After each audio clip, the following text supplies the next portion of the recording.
நல்ல பழமா வந்திருக்குதான். நல்ல பழமா இருக்கா? நல்லா இருக்கு, எடுத்துக்கிறேன். நல்ல பழம் தானா? ஊசி எதுவும் போடலையே? உனக்கு யார் சொன்னாவா? செல்லுல எல்லாம் பாக்குறது இல்லையா? அதுல ஏதோ ஊசி ஏத்துறான் கலர் சாயம். என்னண்ணே பேசுற நீ? நேத்து பாக்குறேன் அந்த பேக்கரியில் நின்றுகிட்டு கண்ட கர்மத்து கலர் எல்லாம் வாங்கி மடக்கு மடக்குன்னு குடிச்சுக்கிட்டு இருக்க. இப்ப வந்துகிட்டு தண்ணி பழத்துக்கு இப்படி பேசிக்கிட்டு இருக்க. அது எனர்ஜி ட்ரிங்க்டா, அது வேற.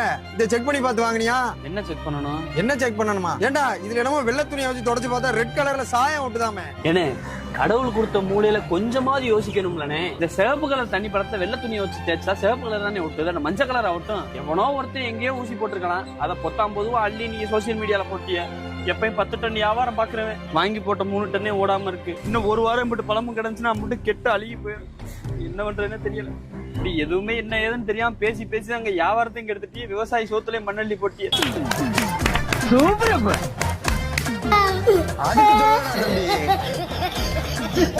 ஹெல்த் முக்கியம்ல.